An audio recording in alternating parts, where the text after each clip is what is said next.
ایک ایسے پیارے نبی کی کہانی جنہوں نے دین اسلام کی تبلیغ کی خاطر لوگوں سے پتھر کھائے، اپنا خون بہایا، لیکن ان لوگوں کو بد دعا نہ کی۔ یہ کہانی ہے ہمارے پیارے نبی حضرت محمد مصطفیٰ صلی اللہ علیہ وآلہ وسلم کی قربانی کی۔ محترم ناظرین، جب دنیا اندھیروں میں ڈوبی ہوئی تھی، جب ظلم، جبر اور جہالت انسانیت پر راج کر رہی تھی، تب اللہ تعالیٰ نے رحمت عالم صلی اللہ علیہ وآلہ وسلم کو مبعوث فرمایا تاکہ انسانوں کو اندھیروں سے نکال کر روشنی کی طرف لایا جائے۔ یہ وہ دور تھا جب حق کہنا جرم تھا اور اللہ کا نام لینا بغاوت سمجھا جاتا تھا۔ نبوت کے ابتدائی برسوں میں رسول اکرم صلی اللہ علیہ وآلہ وسلم نے نہایت حکمت اور خاموشی کے ساتھ لوگوں کو اسلام کی دعوت دی۔ کچھ خوش نصیب لوگوں نے فوراً حق کو پہچان لیا، لیکن اکثریت نے انکار، تمسخر اور دشمنی کا راستہ اختیار کیا۔ جب اللہ تعالیٰ کا حکم نازل ہوا کہ اپنی دعوت کو اعلانیہ پیش کرو، تو نبی اکرم کوہ صفا پر تشریف لے گئے۔ آپ نے بلند آواز میں فرمایا، اے لوگو، میں تمہارے لیے اللہ کا رسول ہوں، صرف ایک اللہ کی عبادت کرو، اسی میں دنیا و آخرت کی نجات ہے۔ یہ اعلان سن کر کفار مکہ میں کوہرام مچ گیا۔ ابو جہل غصے سے پاگل ہو گیا۔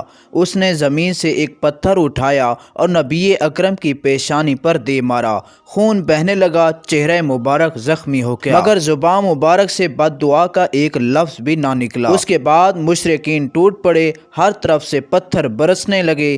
نبی اکرم کو مجبوراً کوہ ابو قبیس کی طرف جانا پڑا اور ایک چٹان کے پیچھے پناہ لینا پڑی۔ مکہ کی گلیاں گواہ بن گئیں کہ اللہ کے رسول پر صرف اس لیے ظلم ہو رہا تھا کہ آپ نے سچ کا اعلان کیا تھا۔ صحابہ یہ مناظر دیکھ کر تڑپ اٹھے، لیکن رسول رحمت نے ہمیشہ صبر اور تحمل کا راستہ اپنایا۔ اسی لمحے جبرائیل آمین اللہ کا پیغام لے کر نازل ہوئے اور عرض کیا، یا رسول اللہ، اگر آپ اجازت دیں تو ہم اس قوم کو نیست و نابود کر دیں۔ رحمت عالم نے فرمایا، نہیں، میں عذاب بن کر نہیں آیا، میں تو رحمت بن کر بھیجا گیا ہوں۔ اے اللہ، میری قوم کو معاف فرما، یہ مجھے نہیں پہچانتے۔ یہی وہ اخلاق تھا جس نے دشمنوں کے دل پگھلا دیے، یہی وہ صبر تھا جس نے اندھیروں کو شکست دی۔ اسلام تلوار سے نہیں بلکہ کردار، اخلاق اور قربانی سے پھیلا۔ یہ واقعہ ہمیں سکھاتا ہے کہ حق کا راستہ آسان نہیں ہوتا، لیکن جو صبر کرتا ہے اللہ اس کے لیے راستے کھول دیتا ہے۔ نبی اکرم صلی اللہ